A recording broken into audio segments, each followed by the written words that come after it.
Queridos, convido vocês a abrirem suas Bíblias na segunda carta de Paulo a Timóteo. 2 Timóteo, hoje nós vamos começar uma nova série de mensagens.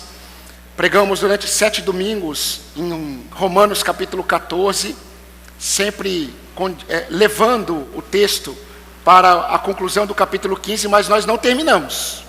Nós vamos voltar em tempos oportunos. Agora nós vamos iniciar uma série de mensagens nesta carta que eu nunca preguei. Eu sempre estudei muito essa carta, mas eu nunca preguei à igreja esta carta, a segunda carta de Paulo a Timóteo. Eu gostaria que você me acompanhasse dos versículos de 3 a 7. 2 Timóteo 1, a partir do versículo 3, diz assim a palavra do Senhor.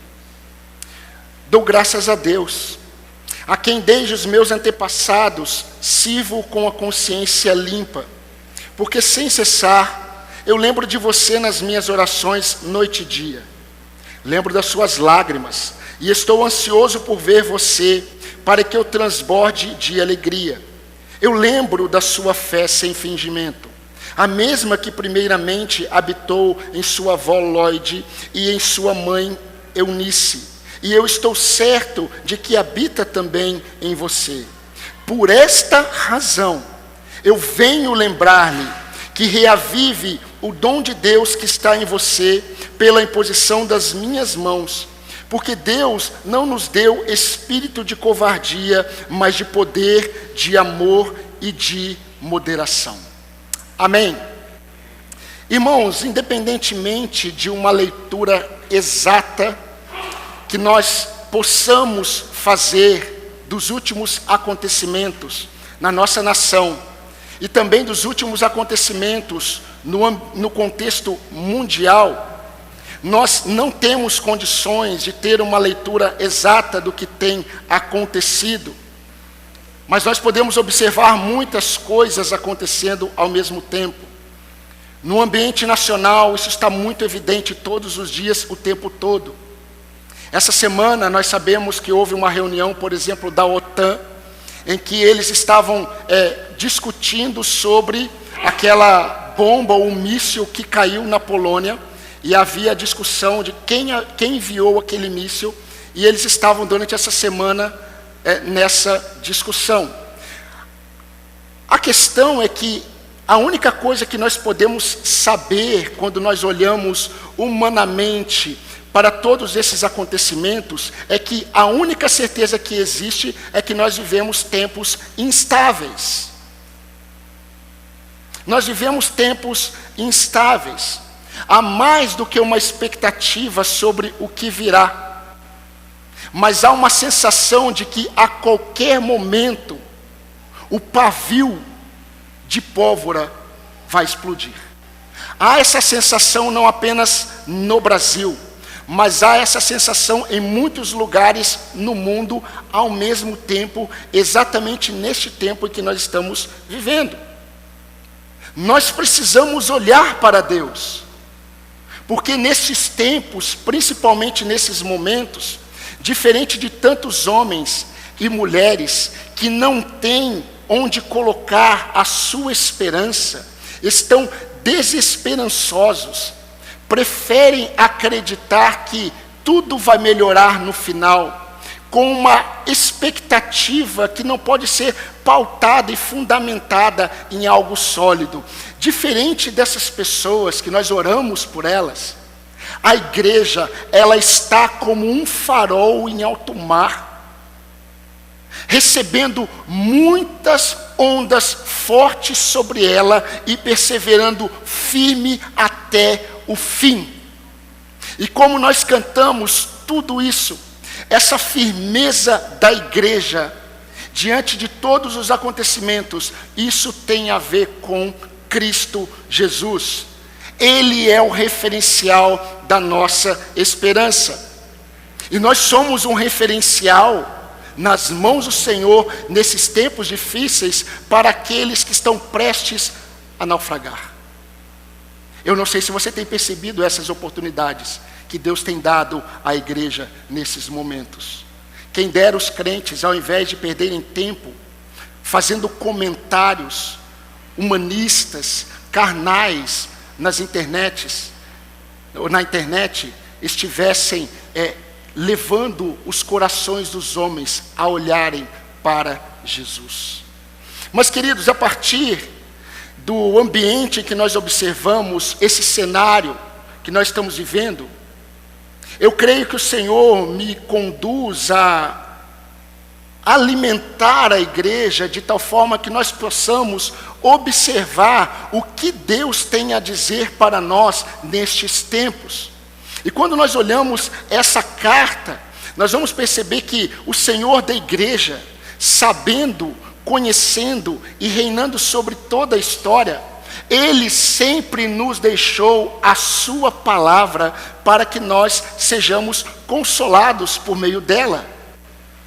Nós ainda não pregamos esse texto, não ouvimos. Mais para frente falarei sobre ele. Romanos capítulo 15, versículo 4, olha o que Paulo escreveu. Pois tudo que no passado foi escrito para o nosso ensino, a fim de que pela paciência e pela consolação das Escrituras tenhamos esperança. Nós vivemos tempos em que o povo de Deus, eles estão esperando por profecias. E eu faço minhas as palavras do pastor Steve Lawson. Se alguém chegar até mim hoje e disser assim, Deus manda te dizer, eu falo assim, me mostra o capítulo e o versículo. Porque nós vivemos tempos de muitas falas, mas falta um conhecimento da palavra do Senhor que está à nossa disposição, lá nas nossas casas, todos os dias. E meus irmãos, quando nós olhamos para o ambiente dessa carta, e nós vamos a partir de hoje olhar para essa carta tão pessoal, tão profunda, nós vamos perceber que Paulo, ele está preocupado com Timóteo. Nós vamos aprender, queridos, como Paulo, ele quer instruir o coração do seu filho Timóteo na fé, para que ele pudesse lidar com algumas questões, com as suas emoções, com a sua fé, com as suas responsabilidades, diante de um cenário, queridos, sombrio. O período em que essa epístola, essa carta foi escrita, o cenário mundial era sombrio. O cenário interno da igreja era terrível. Nós temos que perceber que Paulo, ele quer mostrar para Timóteo, diante de um cenário tão desafiador dentro da igreja, tantas falsas doutrinas. No contexto da igreja de Éfeso, que Timóteo era pastor, muita divisão. Muitos falsos mestres, falsos apóstolos se levantando. Então Timóteo, ele tem que lidar com uma realidade de um cenário mundial sombrio. E ele tem que lidar com os desafios de uma igreja repleta de dificuldades. E ele é um pastor. Mas, queridos, nós veremos que o Senhor tratará os nossos corações nesses três ambientes: nossas emoções, a nossa fé e as nossas responsabilidades nesses momentos de instabilidades. Meus amados irmãos desta igreja, tempos de perseverança tem a ver com o propósito de Deus de nos fortalecer, o propósito de Deus de nos preparar para lidarmos com os nossos corações diante de tempos que virão. Mas não pense que esse futuro está longe. O Senhor está nos preparando para lidarmos com os nossos corações diante de tempos que virão e já estão acontecendo desde o dia em que a igreja foi instituída por Cristo para ser sal da terra e luz do mundo. Só que os tempos estão sendo abreviados, eu creio piamente nisso. No cenário dessa carta, meus irmãos, o apóstolo Paulo, ele não desfrutava mais de alguns privilégios que ele tinha como cidadão romano. O apóstolo Paulo agora ele está em uma prisão, só que não é uma prisão mais como ele estava experimentando até então por ser um cidadão romano. A prisão que Paulo está enfrentando agora é uma prisão severa. Ela foi curta, mas severa.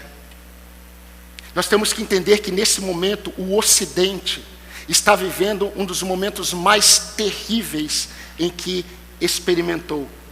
O apóstolo Paulo, ele está aqui preso em uma prisão romana, quando o imperador que está reinando e manifestando toda a sua crueldade é o imperador Nero, o terrível imperador Nero, que assassinou seu meio-irmão. Ele assassinou também a sua própria mãe. Ele também assassinou a sua esposa Otávia. Ele assassinou o seu professor, o seu mestre, o seu tutor Sêneca. E ele queria mais. E nós sabemos da história que Roma nesse período foi incendiada. E Nero, ele tocava a sua lira ou a sua harpa enquanto Roma pegava fogo. E automaticamente os romanos olharam para aquele cenário e acreditaram que ele colocou fogo em Roma. Mas ele fez algo. Ele olhou para uma região de Roma onde ficavam os judeus e os cristãos. E aquela região não havia sido consumida pelo fogo. E ele colocou toda a culpa sobre os cristãos. Meus irmãos, a partir desse momento, houve um derramamento de sangue como nunca houve na história da igreja. Muitos cristãos foram pendurados em postes no jardim de Nero. Foram queimados vivos para iluminar o jardim. E a população entrava para ver. Há informação histórica que os próprios romanos ficaram indignados por tamanha crueldade de Nero contra os cristãos. E neste banho de sangue, Pedro vai ser assassinado. Nesse banho de sangue, Paulo vai ser decapitado. Mas antes disso, Paulo quer escrever para o seu filho na fé. Paulo quer escrever para Timóteo, porque essa perseguição, ela iria alcançar Éfeso. Ela iria alcançar a Ásia Menor, onde Timóteo e outros estavam. E Paulo, quando escreve, ele diz assim, você pode ler depois essa carta maravilhosa. Essa é a minha carta de cabeceira. Eu creio que eu já li essa epístola mais de 30 vezes. Paulo vai dizer assim, Timóteo, somente Lucas permaneceu comigo. Demas, ele me abandonou. Ele amou o presente século e ele voltou para Tessalônica. Nós temos a realidade, Timóteo, de que Crescente, ele foi para a Galácia ou Gália. Tito, ele foi para a Dalmácia. Ninguém ficou comigo. E Paulo diz assim, venha antes do inverno. Mas há informações de que Paulo não viu mais Timóteo. E Timóteo não viu mais Paulo. Paulo iria passar pelo seu último inverno, 67 depois de Cristo. Não deu tempo de Timóteo ir até Roma visitar o seu pai na fé. E quando nós entendemos esse cenário, nós enxergamos todas as emoções de Paulo, todo o seu desejo para que Timóteo seguisse os seus conselhos. Mas nós sabemos na história que Paulo foi decapitado na Via Óstia, quase 5 quilômetros do local em que ele escreveu essa epístola. Nem Timóteo, nem Marcos, que ele pediu, traga Marcos, ele é muito útil para mim. Traga a capa que eu deixei em Troade, porque o inverno está chegando. Essa capa eu creio que não chegou. Porém, meus irmãos, antes de sua morte, Paulo escreve esse livro tão rico, tão direcionador, tão consolador, que me consola em tantos momentos. Como eu leio essa palavra e como Deus me fortalece todas as vezes. E a igreja precisa ouvir com muita atenção tudo o que o Espírito Santo deixou para a igreja por meio de Paulo em seu último escrito. E nós vamos, meus irmãos, observar que em tempos difíceis, mas previstos nas Escrituras, É importante reforçar isso. Tudo que nós estamos vivendo e vamos viver está previsto nas Escrituras.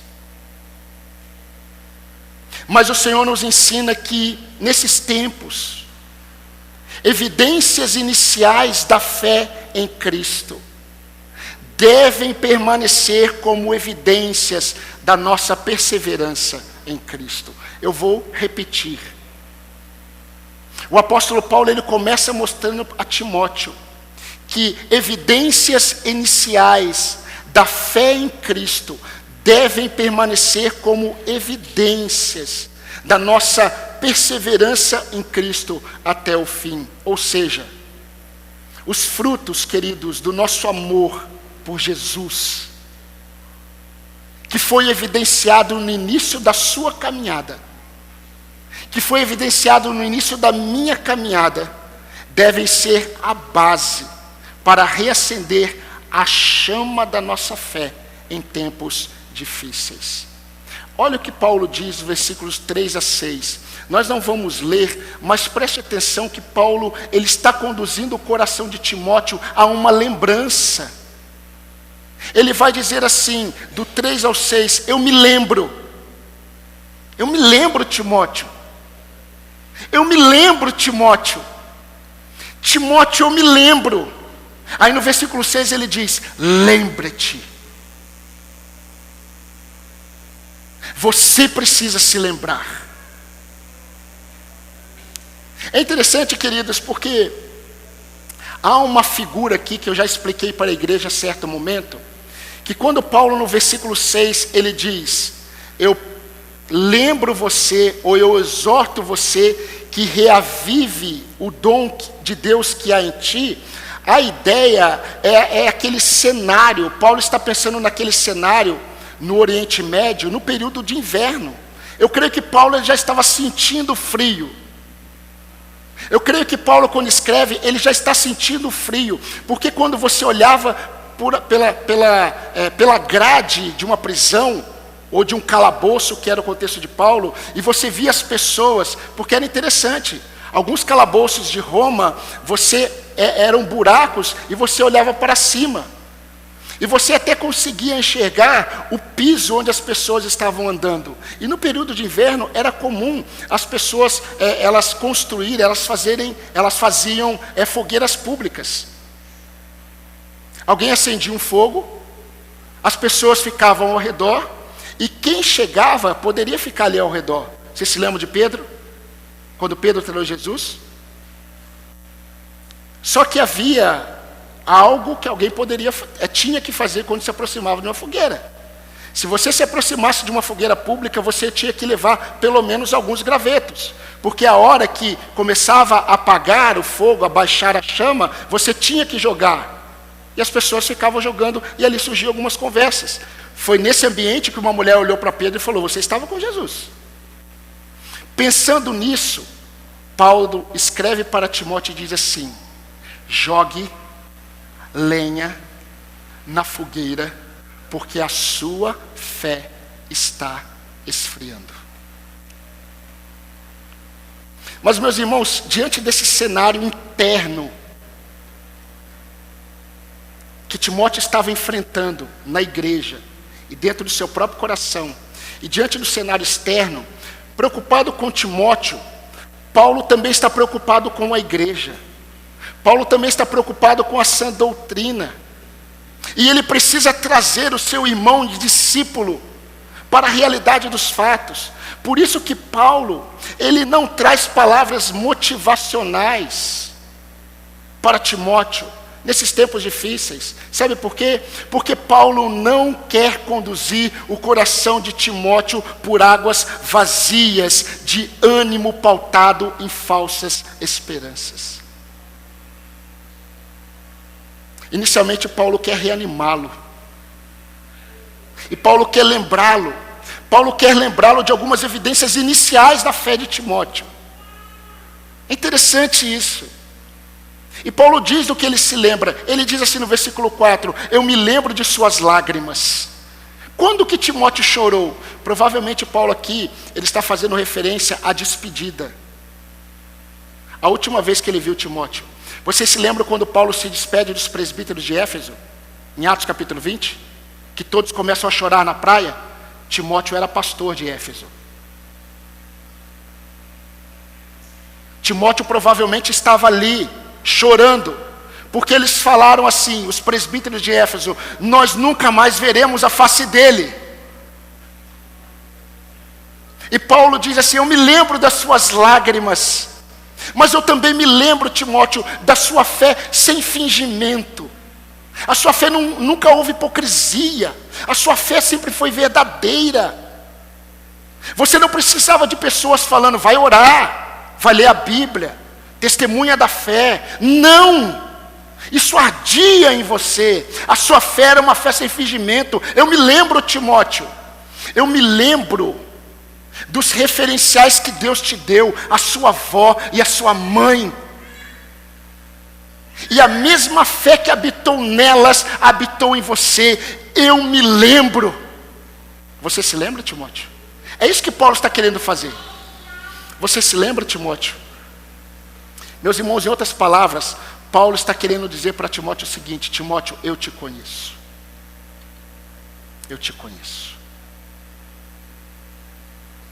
A realidade atual do seu abatimento não define quem você é. A realidade atual do seu abatimento não define a sua fé. Você precisa se lembrar de como você era. E veja como você está hoje. É isso que eu quero te dizer para você. Antes de fazer uma série de exortações para você, meu filho amado na fé. Eu me lembro de quem você era. Você se lembra? Como que você está hoje? Meus irmãos, imagine a realidade de Timóteo. Alguns comentaristas, eles tentam, e até pode ser verdade, queridos, eles tentam explicar o porquê Timóteo estava abatido. E alguns dizem que Timóteo estava abatido porque Timóteo ele tinha uma personalidade muito fraca. Outros dizem que é porque Timóteo ele tinha constantes enfermidades. Paulo diz isso para ele. Outros dizem que simplesmente Timóteo ele estava desanimado, ele era alguém de ânimo dobre. Estava bem aqui, daqui a pouco estava mal. Eu só quero rapidamente mostrar algumas possíveis realidades na vida de Timóteo. Meus irmãos, Timóteo estava experimentando a realidade de sofrimentos da perseguição que estava em Roma, e não era uma perseguição qualquer. Cristãos estavam sendo mortos, Pedro já estava morto. Paulo, no final da carta, ele diz assim: eu estou sendo entregue como oferta de libação, o meu tempo chegou.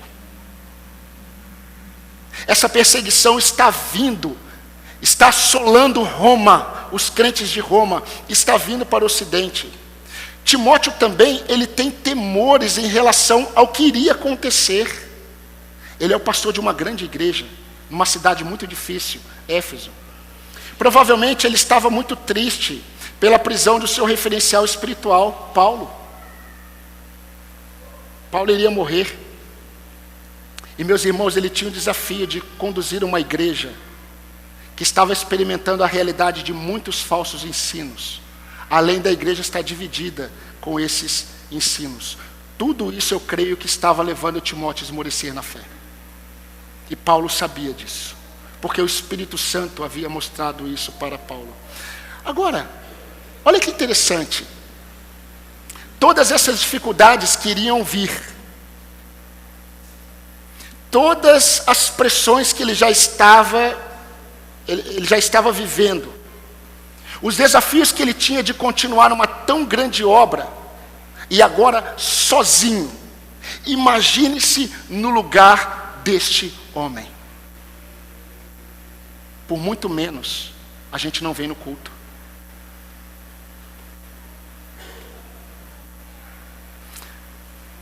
Vocês podem imaginar, meus queridos irmãos, o que foi para Josué ouvir de Deus: Moisés está morto.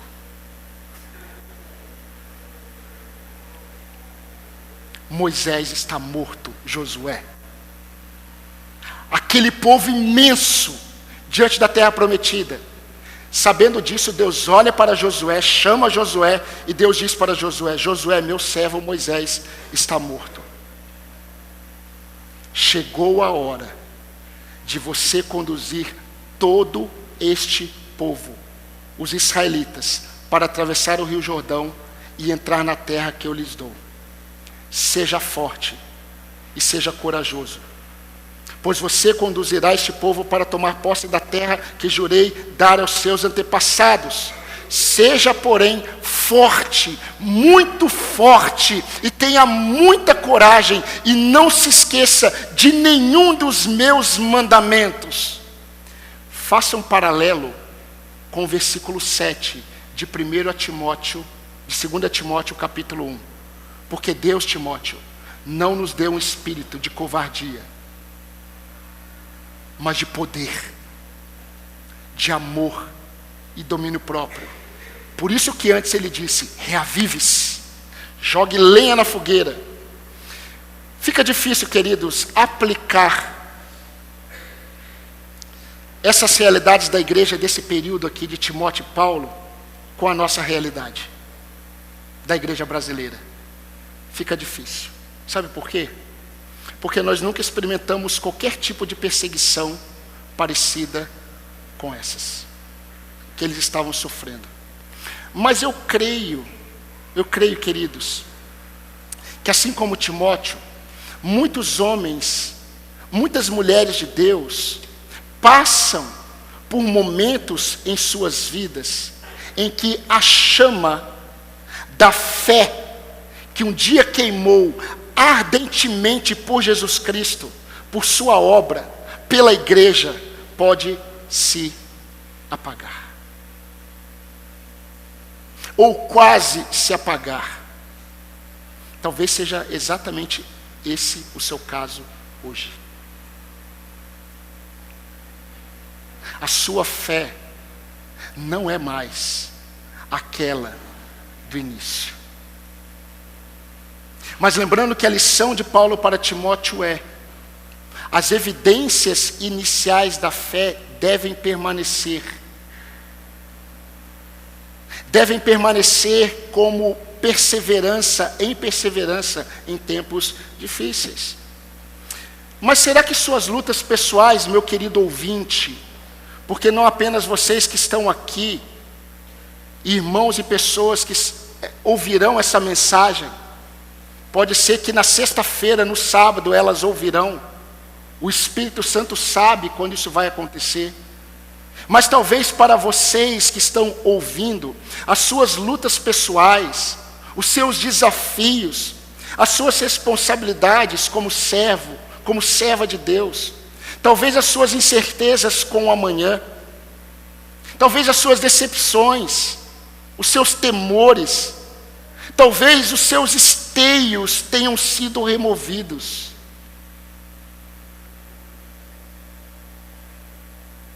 E você sente que a sua fé não é a mesma que no início da caminhada, porque a sua chama já não queima com tanta intensidade por Jesus.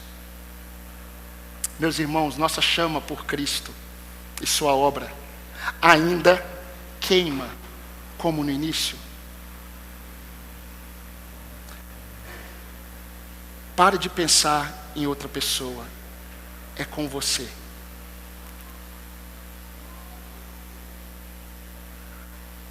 Qual é a causa do seu abatimento? Que não seja, meu querido, minha querida irmã, que não seja o pecado. Porque é impossível o crente se abater em sua fé sem que o pecado esteja atuante. Em todo o abatimento da fé na vida de um cristão, o pecado está latente, talvez não percebido. Mas deixa eu dizer uma realidade para você. Lembre-se sempre, a luta contra o pecado não irá diminuir. Essa é a realidade, querido. Eu gostaria de trazer uma outra notícia boa para você, mas a boa notícia para a igreja continua sendo o Evangelho, somente o Evangelho. A luta contra o pecado não irá diminuir, irá aumentar. A Bíblia diz que quanto mais perto a volta de Cristo, o amor de muitos vai se esfriar. Só pode ser de crentes, porque o não crente não ama a Deus, por causa do aumento da iniquidade. Não no mundo, na igreja. A luta contra as falsas doutrinas não irá diminuir, ela vai aumentar. A luta contra a incredulidade dos homens que nos cercam não irá diminuir, irá aumentar. A luta contra os valores que se opõem a Deus não irá diminuir. Pelo contrário, irá aumentar. Agora, preste atenção, meu amado, minha amada irmã. Se todos esses desafios à fé permanecerem e aumentarem, a intensidade da chama de nossa fé não pode diminuir. Ela tem que aumentar, se não na mesma proporção, mais do que isso. Porque o meu justo viverá pela fé. Se você não estiver firme em seu amor por Cristo, pela obra de Cristo e pela igreja de Cristo, você irá sucumbir diante das dificuldades que vão assolar a igreja de Cristo. Por isso que Paulo, ele mostra essa verdade, queridos, porque ele vai fazer uma série de admoestações maravilhosas. E nós vamos olhar todas elas. Mas a primeira admoestação de Timóteo, para Timóteo é: Timóteo, lembrado das tuas lágrimas, lembrado da sua fé sem fingimento, lembrado dos referenciais de fé que você teve, eu lembro você uma verdade: coloque lenha na fogueira, porque a sua chama está apagando. Reavives. Agora, preste atenção, como é interessante isso. Meus irmãos, nesse período, como eu disse, Timóteo ele estava pastoreando a igreja de Éfeso. Ele era pastor de Éfeso. Ele já havia constituído presbíteros em Éfeso, como está em Atos capítulo 20, para pastorear a igreja de Deus. E a exortação de Paulo para Timóteo nesse momento, 67 depois de Cristo, foi: jogue lenha na fogueira, porque você está abandonando o seu primeiro amor. 25 anos depois, Jesus se revela a João na ilha de Patmos e pede para ele escrever uma carta à igreja de Éfeso. E Jesus diz ao pastor dessa igreja, que não era Timóteo, 95 depois de Cristo: e para a igreja, eu conheço o zelo que vocês têm, mas eu digo a vocês, vocês precisam se arrepender e voltar às práticas das primeiras obras, porque vocês abandonaram o primeiro amor. Aquilo que Paulo havia exortado o pastor desta igreja, agora Jesus está exortando a igreja. Vocês são zelosos pela minha palavra, vocês são zelosos pela sã doutrina, e eu louvo essa postura de vocês. Vocês provam aqueles que se dizem apóstolos, e vocês dizem: você não é apóstolo. Vocês são zelosos com a palavra de Deus, mas eu tenho algo contra você: vocês abandonaram o primeiro amor de vocês. O que Jesus vai dizer para eles? Lembra-te.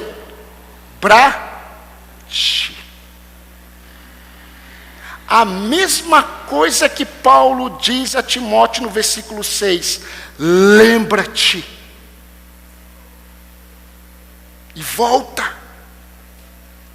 Queridos, por vezes, o nosso abatimento, ele é fruto do esquecimento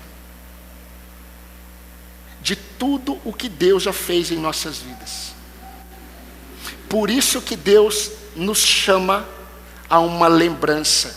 Lembra-te. E eu gostaria de investir agora um tempo para aplicar essa verdade. Meus irmãos, o Senhor está nos mostrando como Iba. O Senhor está mostrando para os crentes que vão ouvir essa mensagem, servos do Senhor. O Senhor está mostrando que as circunstâncias não podem determinar o nosso vigor espiritual. Eu estou apenas reforçando uma verdade que você já conhece. Nenhuma circunstância neste mundo pode determinar o nosso vigor espiritual. Muitas das nossas ansiedades, queridos, não revelam a intensidade dos problemas que nós estamos vivendo. Não. Enquanto você está ansioso, você quer mostrar para todo mundo a grandeza dos seus problemas. A ansiedade, ela não demonstra a intensidade, a grandeza dos nossos problemas. Demonstra a intensidade ou a falta da nossa fé. Do nosso amor pelo Senhor. Mas são as evidências iniciais de minha caminhada com Deus que devem me trazer de volta, diante de quaisquer circunstâncias que surjam para afetar a minha confiança no Senhor. Mas vocês perceberam uma verdade? Paulo, ele poderia dizer assim, eu acho que eu faria isso. Timóteo, ore. Peça para o Senhor reacender a chama do seu primeiro amor. Fale com Ele. Eu acho que eu faria isso. Paulo não fez isso. Ele disse para Timóteo, Timóteo, reavives você a chama que está apagando. Ele diz assim, você precisa jogar lenha na fogueira. Você precisa se levantar. E isso nada tem a ver com a força que há em você, no sentido do homem. Tem a ver com o poder que há em você por meio do Espírito Santo de Deus. E você deve se levantar não na sua força, mas na força do Espírito Santo de Deus. Mas você deve agir. Agora olha que interessante, Jesus, quando ele vai escrever para a igreja em Éfeso, Jesus ele poderia dizer assim para a igreja, orem. Peçam ao Pai que conduza vocês ao primeiro amor. Não poderia dizer isso? Jesus não fez isso. Jesus disse assim, lembra-te de onde você caiu, arrepende-te e volta às práticas das primeiras obras. É com você, não é comigo. Os crentes muitas vezes se esquecem que esperar em Deus é esperar agindo em direção a Ele. E queridos, isso nos ensina que o esfriamento da fé, ele é causado pelas perspectivas erradas que nós temos do nosso coração. Perspectivas erradas que nós temos das circunstâncias. E também perspectivas erradas que nós temos do poder do Espírito Santo de Deus. Você é templo do Espírito Santo de Deus. Isso significa poder de Deus. Por isso que logo depois de chamar Timóteo, jogue lenha na fogueira, Paulo diz, porque Deus não nos deu um espírito de covardia, mas de poder, amor e domínio próprio. Aprume-se, homem. Aprume-se, mulher de Deus. Volta ao seu primeiro amor, porque a chama está apagando. Meus irmãos, enquanto muitos crentes estão à procura de um milagre, para que o estado da fé mude, Deus está pedindo uma mudança imediata de postura.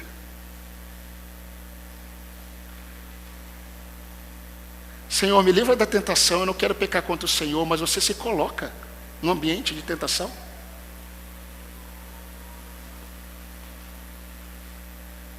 Como disse certo puritano, você pedir para Deus te livrar da queda do pecado e ficar num ambiente de tentação é a mesma coisa de você acender o fogão e dizer assim para você mesmo: eu não posso me queimar, mas você coloca a sua mão em cima do fogo. Paulo escrevendo aos Romanos, ele disse assim, preste atenção, ele não disse: orem para que vocês sejam fervorosos de espírito, faça uma vigília de oração para que vocês sejam fervorosos de espírito. Sejam fervorosos de espírito, servindo ao Senhor. Mas eu sei que é inevitável, nós precisamos depender do Senhor em todo o tempo. Em todo o tempo. Em todo o tempo nós precisamos orar ao Senhor. Nós precisamos pedir para que o Senhor reacenda a nossa devoção a Ele. Mas deixa eu te dizer uma verdade que Paulo está mostrando para Timóteo: tem muito mais a ver com você, comigo, do que com Deus. Porque você já tem o Espírito Santo da promessa, se você está em Cristo Jesus. E me permita ser mais pessoal. O que tem causado o esfriamento da sua fé é o pecado? Porque o pecado é um balde de água fria no nosso ânimo espiritual. É o pecado que tem produzido o esfriamento da sua fé? Deixa eu dizer algo para você. Pense nisso, se arrependa disso e mude imediatamente de direção. Saia do ambiente que você costuma ficar, que te conduz ao pecado. Remova da sua vida aquilo que tem facilitado a sua queda. Agora, talvez para uma outra pessoa, o que tem apagado a sua chama são as incertezas com o futuro? Hein, jovem? Se essa é a sua realidade, isso tem produzido abatimento no seu coração, se arrependa e volte a confiar em Deus. Volte a confiar plenamente no Senhor. Meu irmão, minha irmã, volte à prática do jejum e oração que você deixou pelo caminho há muito tempo. Ah, pastor, nós somos tradicionais, nós jejuamos? Eu não sei. Eu não sei se nós jejuamos. Mas nós não precisamos proclamar um jejum solene. Porque o jejum, ele é algo muito pessoal juntamente com o coração em nossa dependência de Deus. Mas nós aprendemos a caminhar tanto na nossa própria força que nós nos esquecemos das primeiras obras. Esses dias eu estava cantando os cânticos das primeiras obras. Meus irmãos, misericórdia. Os cânticos que eu cantava no meu primeiro amor é daqueles que eu não ousaria cantar aqui, porque a doutrina é toda torta. Mas posso dizer uma coisa para você? Cantei todos, chorando.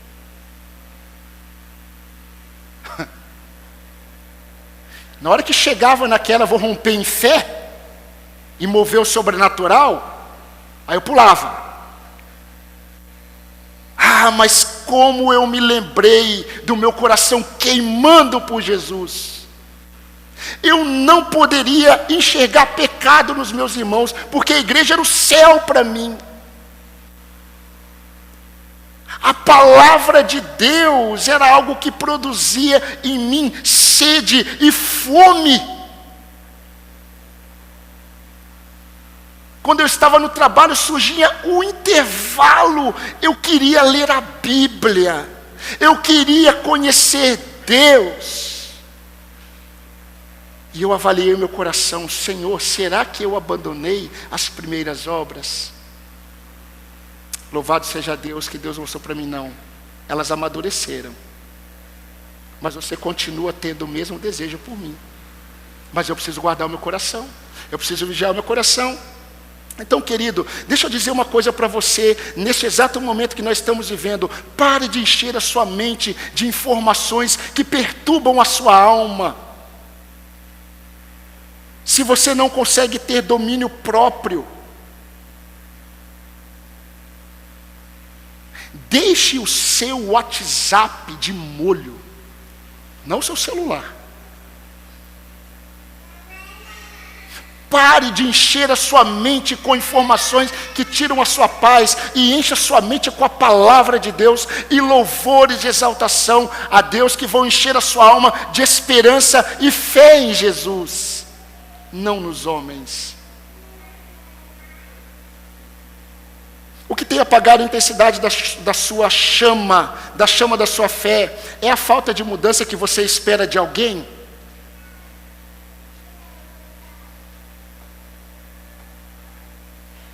Isso te desanima, não é? Você espera em homens, não em Deus. Mude a sua postura e olhe para Jesus. A mudança do outro não depende de você, a sua sim. A sua sim.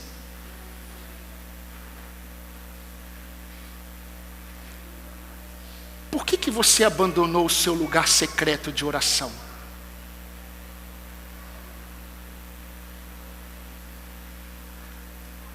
Não é o quartinho, nem o monte. É um momento com Deus.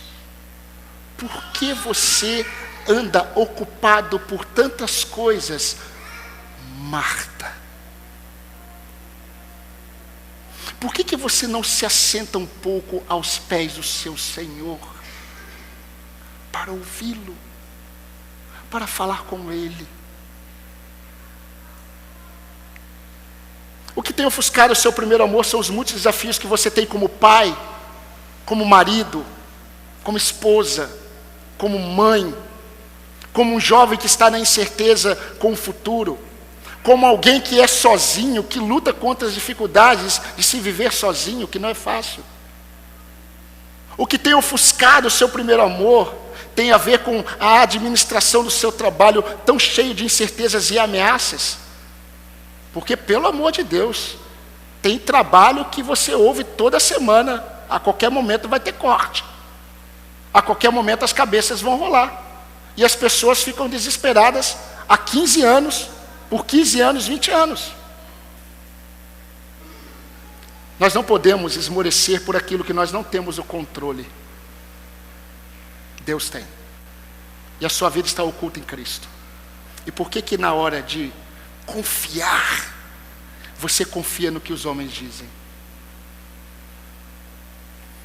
Eu me lembro certa vez, vocês vão se lembrar desse episódio, no período em que eu era empregado, já contei esse testemunho na Volkswagen. E começaram a mandar aquelas cartas, enviar aquelas cartas, e o diretor, o gerente me chamou e falou assim: olha, você vai embora. Mas ele estava tão nervoso em dar aquela notícia, que é difícil. E aí o Senhor me usou naquele momento para confortar o coração dele. E eu falei: fique em paz, eu vou orar para que Deus te dê sabedoria para consolar os outros, porque eu tenho uma esperança. Essa notícia me entristece, mas não me abala, porque quem é o meu Senhor não é a Volkswagen do Brasil. O que tem ofuscado a sua fé é a percepção de que as coisas não estão acontecendo como você gostaria. Posso te dizer uma coisa que você já sabe? O fato das coisas não acontecerem como nós gostaríamos não significa que não estão acontecendo como Deus quer. Só não estão acontecendo como eu gostaria. Mas isso não tira o domínio e o controle do Senhor amoroso, pastoral, sobre a sua vida, sobre a sua história. O maná, meus irmãos, ele é diário. Você não pode juntar o maná para amanhã. Ele estraga. Você tem que depender de Deus todos os dias para aquele dia. Basta cada dia o seu próprio mal, mas também o bem é de cada dia, que o Senhor tem preparado para os seus filhos. Então, meus irmãos, se nós sabemos de todas essas verdades, e eu creio que você sabe qual é a pergunta que nós devemos fazer, começar a fazer, e eu creio que Paulo queria que Timóteo fizesse, é a seguinte: por que está abatida, ó minha alma? Por que te perturbas dentro de mim? Não tem lógica. Espere em Deus, pois ainda eu o louvarei. Queridos, por causa de uma tempestade na Bretanha, numa ilha no oeste da França, em 1989, o farol La Jumont, não vou falar como um francês, ele se tornou famoso. E por que ele se tornou famoso? Ele se tornou famoso porque, sabendo da tempestade que estava vindo, um cinegrafista, um fotógrafo também, eles alugaram um helicóptero e eles começaram a sobrevoar esse forte. E eles iam, voltavam, porque o vento estava muito forte, e eles começaram a fotografar as ondas batendo naquele forte. E é esse forte que vocês estão vendo na imagem. Essa é uma das fotos. Mas houve uma foto que ganhou em segundo lugar o prêmio da melhor foto do mundo, em 1990. A primeira foi daquele chinês parado lá na praça, lá em Pequim, diante dos tanques. Vocês se lembram dessa imagem? Essa foi a imagem vencedora. A segunda foi essa. Mas essa imagem não mostra a imagem que foi vencedora, porque o faroleiro que estava lá dentro, ele ouvindo o helicóptero, ele ficou preocupado, talvez algum aviso eles estão querendo me dar. E eles abriu a porta do farol, e ele saiu na porta. Nisso veio uma onda imensa e bateu no farol, e o fotógrafo registrou. E essa se tornou a foto famosa no mundo inteiro. E esse farol que não era conhecido, se tornou um dos faróis mais conhecidos no mundo, farol La Jumont. Sabe qual a questão? O faroleiro, ele ficou muito revoltado. Porque ele, por causa do desejo de tirar uma foto daquele fotógrafo, aquele faroleiro sendo profissional, ele saiu. E ele quase perdeu a vida dele.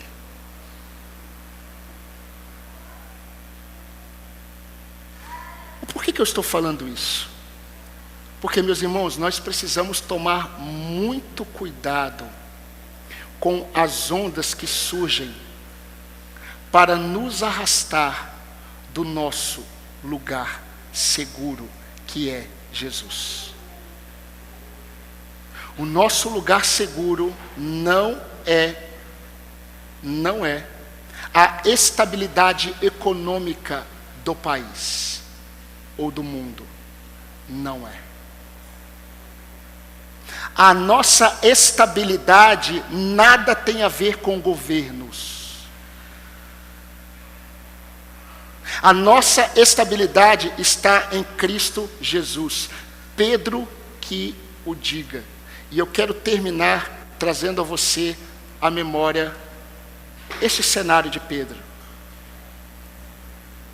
Pedro, ele volta a pescar, porque os olhos dele estão nele. Pedro, ele volta a pescar porque os olhos dele estão nos acontecimentos. Acabou. Jesus morreu, ressuscitou, apareceu, mas acabou. E ele não conseguia enxergar as coisas como estavam acontecendo de fato. Até Jesus chamar Pedro para uma conversa particular na praia. E quando eu estava escrevendo isso, meus irmãos, sabe o que eu pensei? Eu creio que o que falta para muitos de nós, sabe o que é? É exatamente esse particular com Jesus. E aí Jesus aparece na praia, chama Pedro, e aí conversa com Pedro, revela o coração de Pedro e mostra para Pedro: Pedro, você percebe que não dá para confiar nas suas declarações? Aí Pedro percebe, Pedro diz para Jesus: Senhor, tu sabes. Nem eu sei o que eu digo, porque o que eu disse lá atrás não era de fato verdade. Tu sabes, por mim eu te amo, mas tu sabes a verdade. E aí Deus direciona o coração de Pedro para o início. Por isso que Jesus, ele faz como foi no início. Ele aparece na mesma praia, no mesmo ambiente. Eles vão pescar, não conseguem pescar. Jesus manda que eles joguem no lado direito. Da mesma forma, o que Jesus faz? Jesus leva Pedro para o início. Aí Paulo vem para Timóteo e diz assim: Timóteo, lembra-te. E reacende a chama.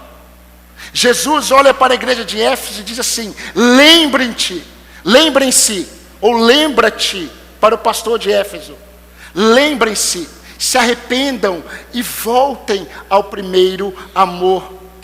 Jesus olha para Pedro e diz assim: Pedro, tu me amas mais do que estes? Então volta. Lembra que eu falei lá no início? Você será pescador de homens? Volta. Apacenta as minhas ovelhas. E deixa eu terminar esse sermão fazendo uma pergunta para você. Paulo disse isso para Timóteo. Jesus disse isso para a igreja de Éfeso. Jesus disse o que disse na praia para Pedro. O que o Senhor diz hoje para você? Sobre a chama da sua fé. Eu quero terminar com Hebreus capítulo 10, 35 a 39. Se você puder abrir a sua Bíblia, abra a sua Bíblia. Hebreus 10, 35 a 39.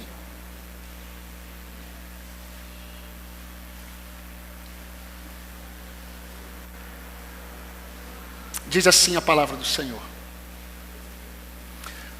não abram mão da confiança que vocês têm. Ela será ricamente recompensada. Porém, vocês precisam perseverar, de modo que quando tiverem feito a vontade de Deus, recebam o que Ele prometeu, pois em breve, muito em breve, aquele que vem virá e não demorará. Mas o meu justo viverá pela fé, e se retroceder, não me agradarei dele. Nós, porém, não somos os que retrocedem e são destruídos, mas somos os que creem e são salvos.